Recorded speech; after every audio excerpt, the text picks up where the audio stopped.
मालिकेत पाहणार आहोत की अनुष्का रडत सगळ्यांची माफी मागते आणि म्हणते की माझ्याकडून खूप मोठी चूक झाली, तेव्हा मला माफ करा, परंतु यापुढे मला काहीही विचारू नका. त्यावेळी आदित्य खूप संतापतो आणि म्हणतो की अनुष्का, तू एवढी मोठी चूक केली आहेस, तरीही तुला का विचारू नये. पुढे आदित्य म्हणतो की तू जे काही केलं आहे ती आमची शुद्ध फसवणूक आहे. यावर अनुष्का रडत रडत तेथून निघून जाण्याचा प्रयत्न करते, परंतु अहिल्यादेवी मात्र तिला थांबवतात आणि तिला म्हणतात की तुझ्यावर गालबोट लागला आहे, त्यावेळी तुला या प्रश्नाचं उत्तर दिल्याशिवाय इथून जाणार नाही. पुढे अहिल्यादेवी म्हणतात की अनुष्का, तुला उत्तर द्यावं लागेल की ज्या गुंडांनी पारूच्या तोंडावर शाई फेकली, ज्या गुंडांसाठी रस्त्यावर मारामारी करण्यात आली, त्या गुंडांना तू पैसे देऊन का सोडवलंस, हे सत्य सर्वांना समजायलाच हवं. आदित्य म्हणतो, आय एम सॉरी अनुष्का, पण तुझ्या या गुन्ह्याला माफी नाही. त्यावेळी अहिल्यादेवी अनुष्काच्या डोक्यावर हात ठेवते आणि म्हणते, बरोबर आहे, अशा चुकांसाठी माफी नाही तर शाबासकी द्यायला हवी. अहिल्याचे हे वाक्य ऐकून सगळेजण चक्रावून जातात. अहिल्याचे बोलणे ऐकून सगळेच चक्रावून जातात. त्यावेळी पारू मध्येच तोंड खुपसते आणि म्हणते, देवी आई, अहो यांनी पारूला मध्येच तोडत. अहिल्या रागारागाने पारूला म्हणते, पारू, तुला अनुष्का किती वेळ म्हणत होती की तू गप्प बस, परंतु तू तिचे काही ऐकले नाहीस.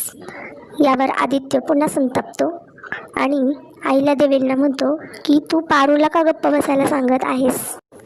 आदित्य पुन्हा रागारागाने म्हणतो, अनुष्काला जाब विचारायचे सोडून तुम्ही पारूला का गप्प बसायला लावत आहात. आदित्य पुन्हा म्हणतो, आपण सगळे विसरलो आहोत का दिशाच्या वेळी काय झालं होतं ते. त्यावेळी अहिल्या पुन्हा रागाने म्हणते, कोणीही काही विसरलेलं नाहीये. अहिल्या म्हणते की श्रीकांत, आता आपल्या मुलांना पंख फुटले आहेत. आणि पुढे ती सांगते की अनुष्काला गुंडांना सोडवण्यासाठी पैसे द्यायला मीच सांगितलं होतं. पुढे अहिल्या अनुष्काला सर्व सत्य पुन्हा एकदा सर्वांसमोर सांग असं वारंवार सांगत असते, परंतु अनुष्का काही सांगत नाही.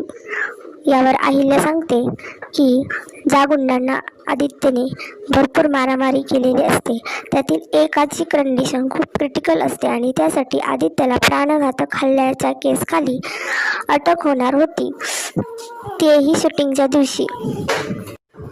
अहिल्या म्हणते, आपल्याकडे वेळ फार कमी होता, त्यामुळे अनुष्काने त्या गुंडांना पैसे देऊन आपल्यावर उपकारच केले आहेत आणि हे सगळं तिने माझ्या सांगण्यावरून केलं आहे. पारू, आदित्य, सावित्री सगळेच या अहिल्याच्या वाक्यावरून अवाक होतात. तेवढ्यात अनुष्का आसुरी आनंद घेत मनातल्या मनात म्हणते की पारू, तुला मी माझा पिच्छा करताना पाहिलं होतं. यावर अनुष्का मागच्या सगळ्या घडलेल्या गोष्टी आठवते की कसं तिनं पारूला पिच्छा करताना पाहून ताबडतोब अहिल्यादेवींना गाठलं आणि सर्व काही खोटं सांगितलं की आदित्यने मारलेल्या एका गुंडापैकी एका गुंडाची कंडिशन क्रिटिकल असून त्यासाठी आदित्यला अटक होऊ शकते आणि आजचं शूट कॅन्सल होऊ शकतं. अशा प्रकारे अनुष्का अहिल्यादेवींना सर्व काही खोटे सांगून स्वतःच्या जाळ्यामध्ये ओढवून घेते. अनुष्का अहिल्यादेवीला खोटंच सांगते की आदित्यला वाचवण्यासाठी मी परस्परच गुंडांना पैसे देऊन सोडवून घेतलेला आहे. अनुष्का अहिल्यादेवींना सांगते की मला इतका वेळच मिळाला नाही की मी तुम्हाला विचारावं, मला त्या क्षणी जे सुचलं ते मी पटकन केलं. अनुष्का अहिल्यादेवींना पुढे सांगते की मॅडम, मी हे सगळं आपल्या किर्लोस्कर कुटुंबासाठी केलं, आदित्यसाठी केलं. आदित्यच्या नावावर कोणत्याही प्रकारचा गुन्हेगारीचा शिक्का बसू नये म्हणून मी हे सर्व केलं. अनुष्का म्हणते की यासाठी तुम्ही जी मला शिक्षा द्याल ती मला मान्य आहे, परंतु अहिल्या म्हणते की अनुष्का, तू जे काही केलं आहेस ते योग्यच केलं आहेस. पुढे अनुष्का खोटेपणाचा आवाहन म्हणते की मॅडम, मी हे कुणालाच सांगणार नाही, तुम्हीही कुणाला सांगू नका. आणि अशा प्रकारे अनुष्का अहिल्याला कसं गुंडाळलं हे सगळं मनातल्या मनात आठवत असते. इतक्यातच अहिल्यादेवी पुन्हा पारूवर चिडतात की पारू, तुला अजून काही तिला प्रश्न विचारायचे आहेत का? अहिल्यादेवी पारूला म्हणतात की या घरात तुला मान सन्मान मिळतो याचा अर्थ असा नाही की घरातल्या प्रत्येक गोष्टीमध्ये तू नाक खुपसायला पाहिजेस. आणि पारू, तुला हे कायम लक्षात असायला हवं की अनुष्का या घरची होणारी सून आणि तुझी मोठी मालकीण आहे. त्यामुळे तू तिचा सन्मानच करायला हवास. आणि यापुढे अनुष्काच्या विरोधात एक शब्द जरी बोललीस तर याद राख, कारण अनुष्काचा अपमान हा मी माझा अपमान समजेल आणि तो मी सहन करणार नाही. अहिल्यादेवी म्हणतात की ही सूचना फक्त पारूसाठी नाही, म्हणजे अहिल्यादेवी इनडायरेक्टली आदित्यलाही ही सूचना करतात. दामिनी हे सर्व ऐकते आणि म्हणते ही अनुष्का जरा भलतीच हुशार निघाली. यानंतर अहिल्यादेवी सगळ्यांना जायला सांगतात. सर्वजण निघून जातात. आता श्रीकांत, अहिल्यादेवी आणि अनुष्का तिघेच असताना अहिल्यादेवी अनुष्काला म्हणते, एकीकडे घरातील मुलगा घरची अब्रू चव्हाट्यावर काढायला निघाला आहे, मात्र तू या घरची अब्रू वाचवायला निघाली आहेस. अहिल्या अनुष्काला जवळ घेते आणि प्रेमाने तिच्या केसावरून हात फिरवते, मात्र अनुष्काच्या मनात अहिल्याला बर्बाद करण्यासाठीचे प्लॅन फिरत असतात.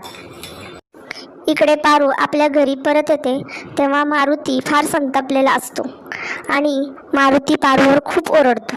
तो म्हणतो की ज्या घरानं आपल्याला भाकरी दिली त्या घराचे राख रांगोळी तू करायला निघाली आहेस. पारू मारुतीला म्हणते की बा, अरे काय झालं? त्यावेळी मारुतीचा फारच संताप होतो आणि तो सरळ काठी घेऊन पारूला जोडायला सुरुवात करतो. तेवढ्यात गणी मध्ये पडतो आणि मारुतीला अडवतो, परंतु पारू गणीला गप्प राहायला सांगते आणि ती मारुतीला समजावते की माझी यात काहीही चूक नाही. पारू मारुतीला सांगते की याआधी सुद्धा असा प्रसंग आला होता. त्यावेळी मारुती पुन्हा चिडतो आणि म्हणतो की याआधी काय झालं काय नाही हे आपल्याला माहिती नाही आणि किर्लोस्करांचे प्रश्न ते सोडवायला समर्थ आहेत. तू त्यांच्यामध्येही पडायचं नाहीस, हो का? मारुती म्हणतो की मी तुम्हाला गावाकडून पुन्हा इथं आणलं. आदित्य बाबांचं ऐकून ती माझी फार मोठी चूक झाली. आणि पुन्हा एकदा गणीला बाजूला सारून तो पारूला काठीने मारायला सुरुवात करतो. तेवढ्यात प्रीतम आणि प्रिया तिथे येतात आणि मारुतीच्या हातातील काठी घेऊन त्याला थांबवतात. प्रीतम मारुतीला समजावतो की किर्लोस्कर घराण्याचं नुकसान व्हावं, तिच्या देवी आईंना त्रास व्हावा असं पारुतीला अजिबात सुद्धा वाटू शकणार नाही. तुमच्या मुलीवर विश्वास नाही का? माझा मात्र पारूवर पूर्ण विश्वास आहे. प्रिया देखील मारुतीला ओरडते की तरुण मुलीवर हात उचलणं हे खूप चुकीचं आहे. प्रियाला मध्येच थांबवत पारू म्हणते की माझ्यावर ओरडण्याचा, हात उचलण्याचा माझ्या बाळाला पूर्ण अधिकार आहे, परंतु मी जे बघितलं ते एक भयानक सत्य होतं आणि यावर मी किती ओरडून सांगितलं कुणीही विश्वास ठेवणार नाही. आणि मला सत्य समोर आणायला माझ्याकडे कोणताही पुरावा नाही. यावर मारुती म्हणतो, सत्य काय असत्य काय हे तुला पडताळून पाहण्याची काय गरज आहे? मारुती पुन्हा पारूला ओरडतो आणि म्हणतो की तू फक्त त्या घरातली नोकर आहेस. काय हवं नको ते पाहायचं, स्वयंपाक करायचा, इतर कामं करायची. मारुतीचा फार झालेला संताप पाहून प्रीतम प्रियाला पारूला बाहेर नेण्यास सांगतो. प्रीतम मारुतीला म्हणतो की मामा, पारूची यात काही चूक नाही. समजा हे सत्य आईला समजलंच नसतं तर खरंच अनुष्का जर या घराची वाट लावायला आली असती आणि पारूने जर आपल्याला सांगितलंच नसतं तर या घराचं काय झालं असतं? आणि मग प्रीतम सुद्धा मारुती मामांवर थोडासा राग धरूनच तिथून बाहेर पडतो. इकडे पारू पुन्हा एकदा किर्लोस्करांच्या किचनमध्ये जाते, परंतु तिला सर्व अहिल्यादेवींचे बोलणे आठवत असते. सावित्री तिला भानावर आणते, परंतु ती भान हरपलेली असते. पारू काही झालंच नाही असं दाखवत सावित्रीला म्हणते, आत्या अहो तुम्ही अशा का उभ्या आहात? चला आपण सर्वांना जेवायला वाढूया. मी देवी यांच्या आवडीची खीरही बनवली आहेत. कुणाला लोणचा हवा आहे, पापड हवा आहे. अशा प्रकारे ती किचनमध्ये गडबड सुरू करते. सावित्री तिचा भांबावलेला चेहरा बघून तिला 2 मिनिटं शांत राहण्यास सांगते. परंतु पारू मात्र स्वतःच्याच नादात गडबड सुरू करते. तेव्हा सावित्री तिचा हात पकडते. हात पकडल्यानंतर पारूला एकदम हात दुखावला जातो. त्यावेळेस पारूच्या हातावर मारुतीने मारलेल्या काठीचे वण उठलेले दिसतात. सावित्री पारूला विचारते की तुला मारुतीने मारला आहे का? परंतु त्याचा लवलेशही तुझ्या चेहऱ्यावर नाही. अगं कसल्या मातीची बनली आहेस पारू तू? परंतु पारू म्हणते की आत्या तो माझा बा आहे, त्याला मला मारण्याचा पूर्ण अधिकार आहे. पारू म्हणते लहानपणी मी बाचा खूप मार खाल्ला आहे. परंतु सावित्री म्हणते आता तू काही लहान नाहीस. पारू यावर म्हणते की बाला कदाचित असं वाटलं असेल की मी चुकीचं वागलं आहे म्हणून त्याने मला मारलं.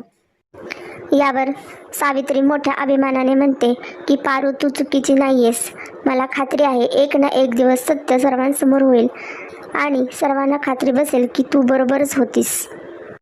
परंतु पारू मात्र म्हणते की आत्या यावेळी मात्र मी चुकीचे ठरले तर मला खूप आनंद होईल. इकडे अनुष्का रागारागाने शूटिंगसाठी घातलेलं मंगळसूत्र स्वतःच्या हाताने तोडून फेकून देते आणि म्हणते त्या मूर्ख अहिल्यासाठी मला असं विदूषकासारखं नटून शूटिंगसाठी उभं करण्यात आलं. पण मी जर आज योग्य वेळी त्या अहिल्याचे कान भरले नसते तर कदाचित माझा हा या घरातला शेवटचा दिवस असू शकत होता. मला पण त्या दिशासारखं जेलमध्ये खडी फोडत बसावं लागलं असतं. इतक्यात अनुष्काचा फोन वाजतो. फोन दिशाचा असतो आणि दिशा अनुष्काला म्हणते की कदाचित तुझ्या लक्षात आहे का विसरलीस का किर्लोस्करांचं घर तुला आवडू लागलं आहे. दिशा संतापाने अनुष्काला म्हणते की तुम्हाला काहीही सांगू नकोस. किती दिवस झालं मी तरी जेलमध्ये अडकलेले आहे तरीसुद्धा तुम्हाला इथून बाहेर काढलेलं नाहीयेस. दिशा अनुष्काकडे हट्ट करते की तू मला आत्ताच्या आत्ता येऊन भेट. त्यावेळी अनुष्का म्हणते की मी आत्ताच एका मोठ्या संकटातून वाचली आहे. मी आत्ता लगेच तुला येऊन भेटू शकत नाही. एवढ्यात घरातील एक नोकर अनुष्काला खाली बोलवलं आहे अशी सूचना घेऊन येतो. त्या नोकराला खाली जायला सांगून अनुष्का फोन कट करते आणि म्हणते यापुढे मला अगदी सावधतेने पावलं टाकायला हवीत. आणि अनुष्काचा चेहरा अगदी भयभीत झालेला असतो. पाहूया यापुढे अनुष्का पुढचा डाव काय टाकणार. पारू त्या डावाला प्रत्युत्तर देणार का? अशाच नवीन मालिका अपडेट्स मिळवण्यासाठी सिरियल कट्टा चॅनलला लाईक, शेअर अँड सबस्क्राईब करा.